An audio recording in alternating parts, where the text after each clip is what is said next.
Kimi Antonelli trionfa al GP di Monaco. Non potevamo non aprire con queste notizie, anche se è di ieri. Christine Lagarde pronta a rialzare i tassi di interesse. I politici le tasse, solo il 62% di Francesi prevede vacanze quest'estate. Benvenuti al notiziario di Radio Inizia Centrale Milano per lunedì 8 giugno 2026 su franciaoggi.com, in podcasting tramite chatbot AI e in onde medie sui 1575 kcicli. In redazione Anizia Marco Barsotti, da Parigi Rachel Costa. E quinta vittoria consecutiva per Kimi Antonelli, prima a Monte Carlo, dopo un fine di gara folle. Kimi Antonelli, al volante della Mercedes, come dicono qui, ha conquistato la pole position e poi ha realizzato una gara perfetta nel Gran Premio di Monaco, siglando la sua quinta vittoria consecutiva della stagione e la sua prima nel prestigioso tracciato monegasque. Il giovane pilota italiano è partito in testa e non ha mai perso il comando, riuscendo a gestire con freddezza la sequenza di eventi che ha caratterizzato la conclusione della gara. Dopo un avvio marcato dall'abbandono di Max Verstappen al primo giro, la corsa è stata attraversata da numerosi incidenti, le uscite di pista e il primo intervento della safety car, seguito poco dopo da un drappo rosso quando l'asfalto si è sollevato dalla pista, ma come esagerano, insomma c'è stato un altro incidente. Antonelli ha mantenuto l'avvantaggio per tutta la durata del secondo avvio, dimostrando una solidità mentale raramente messa alla prova dalla sua giovane carriera e il suo viso veramente da ragazzino simpatico e giovanissimo. Sul podio anche la Ferrari di Lewis Hamilton, che ha chiuso al secondo posto, superando il compagno di squadra penalizzato George Russell, che ha concluso fuori punti. La Red Bull di Isaac Hayjar, unica monoposto ancora in pista, ha garantito al pilota francese il suo primo podio con la scuderia austriaca.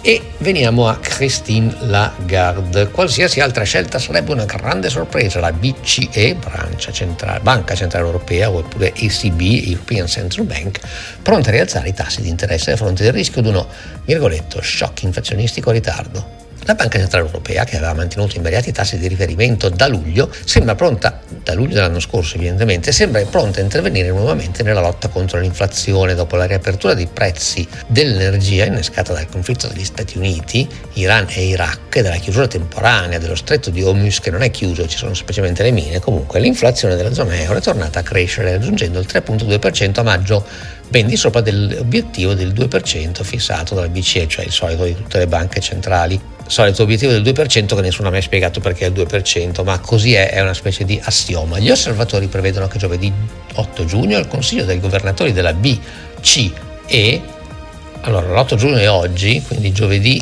non è l'8, questa è l'agenzia France Press, come ha fatto un errore del genere non capiamo. Comunque giovedì il Consiglio dei governatori della BCE annuncerà il primo rialzo dei tassi da settembre. Qualsiasi altra decisione diversa da un aumento dei tassi sarebbe una grande sorpresa, ha affermato un economista di ING in concomitanza con la presentazione delle nuove previsioni inflazionistiche della Banca Centrale. Il rialzo, la solita minestra, attenzione, ha lo scopo di ridurre la disponibilità di credito, frenare la spesa dei consumatori e gli investimenti, sempre un'ottima iniziativa per contenere la domanda e di conseguenza la pressione sui prezzi. Come sempre, qua è il caso di dirlo, si opera come se l'inflazione fosse interna, ma è ad elementi esterni, quindi esterni alla UE, quindi cambiare i parametri della UE interni non può agire su quelli esterni e quindi è assolutamente controproducente, ma queste persone non sembrano accorgersene, lo diciamo non noi ma importanti economisti, dei quali vedremo bene di mettere il link su franciaoggi.com. E per commentare questa notizia così tanto gradita a noi tutti europei e per il resto di tutte le notizie in inglese, lo spazio e la parola a Rachel.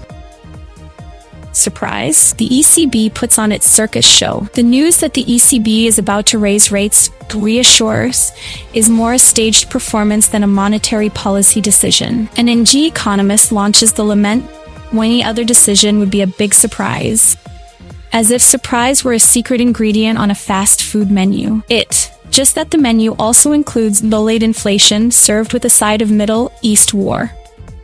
A dish already ready to drive sensationalists crazy, yet the press stubbornly paints the rate hike as the sole weapon against a delayed inflationary ghost. But where is the real analysis? Inflation returned to 2% in May, yes, but growth slipped below 1%, and French gross domestic product has just suffered a 0.1% decline in the first quarter. In other words, we are trying to curb a gas leak with an iron valve, without asking whether the valve is already choking the engine. The quoted experts, from Philip Lane to Isabel Schnabel, from Ludovic Subran to Bruno Cavalier, all seem to recite the same script, perhaps written by a head office copywriter where risk is a keyword. The ECB, with its meeting rule, seems more worried about avoiding surprise than about effectiveness. If the fear of surprise were a policy, we would already have a republic of panic. In the end, how many rate hikes do we really need? The answer seems hidden among the pages of a communiqué that wants to reassure investors and frighten citizens. If the ECB were to raise rates again,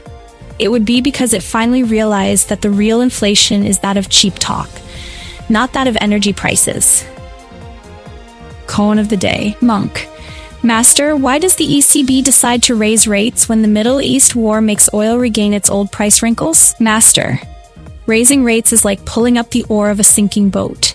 The pressure increases, but the boat still sinks, only more slowly. Monk. And if the pressure of rates were just an illusion, what truly remains to be feared? Master, the illusion of fear is the only stable reality. When you stop fearing the rate, you fear the shadow of your own doubt, which follows you everywhere. But let's return to the news. Fewer souvenirs and fewer restaurants.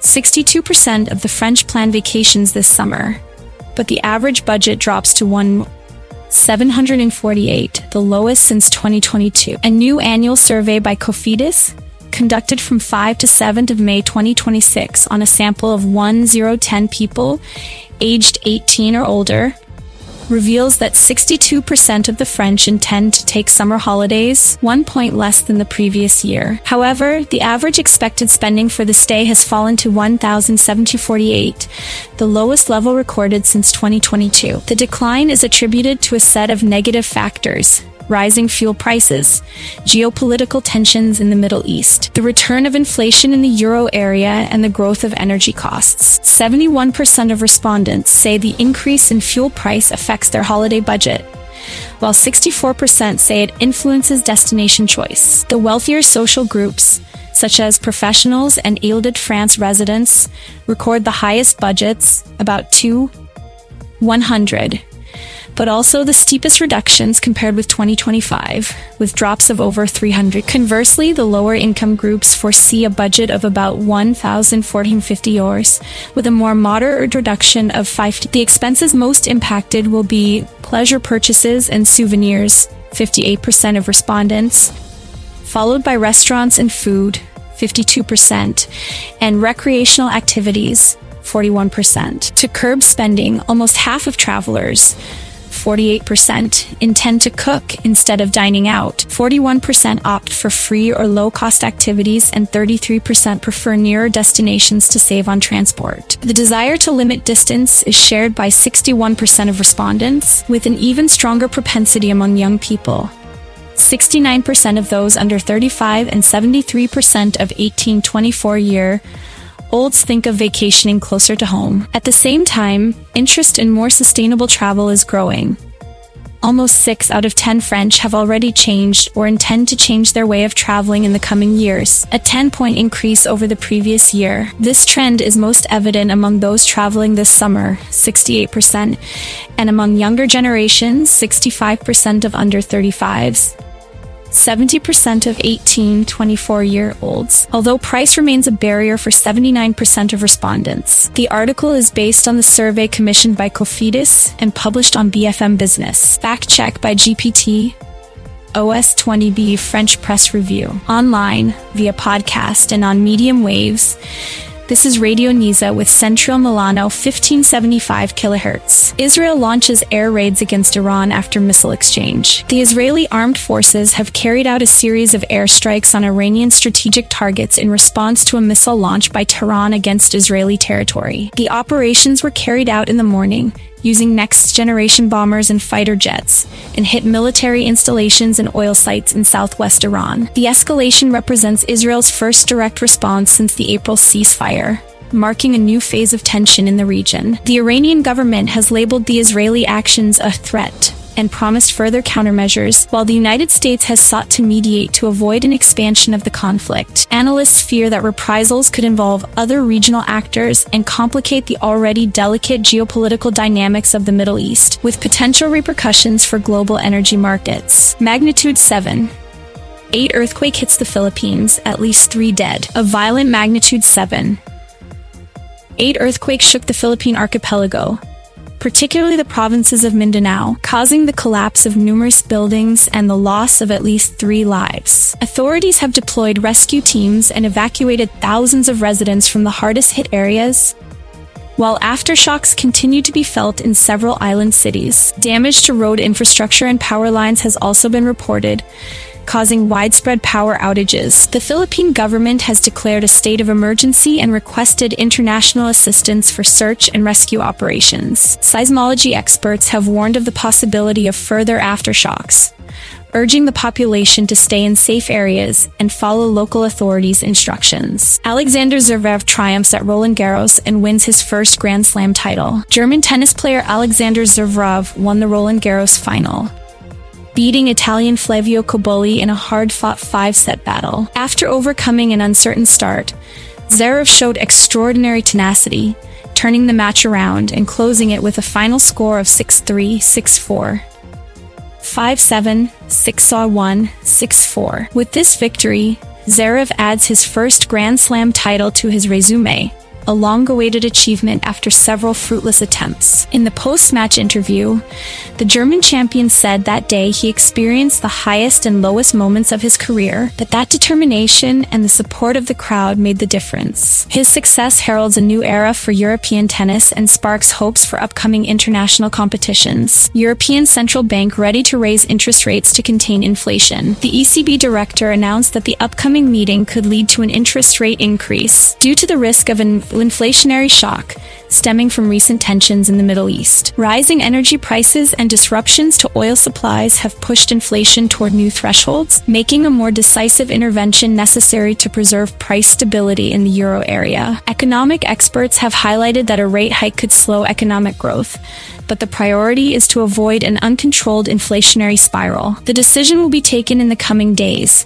with the hope of sending a firm signal to the global financial market. Altis secures the acquisition of SFR thanks to an agreement with Bouygues, Free and Orange. Telecommunications group Altis has concluded an agreement to acquire SFR with participation from major Italian operators Bouygues Telecom, Free and Orange in the division of the sale price. The deal provides that Bouygues will cover 42% of the transaction's value, Free 31%, and Orange 27%, guaranteeing the completion of the operation scheduled for the end of the year. The purchase of SFR represents one of the largest consolidation operations in the French telecom sector. Regulatory authorities are assessing the agreement's impact on competition and possible repercussions on consumer prices. Analysts anticipate that the network merger could improve coverage and service offerings, but also warn of a potential cost increase for end users. Stabbing at New York's Penn Station leaves 5 injured. An armed man with a knife carried out an attack at the historic Penn Railway Station in New York,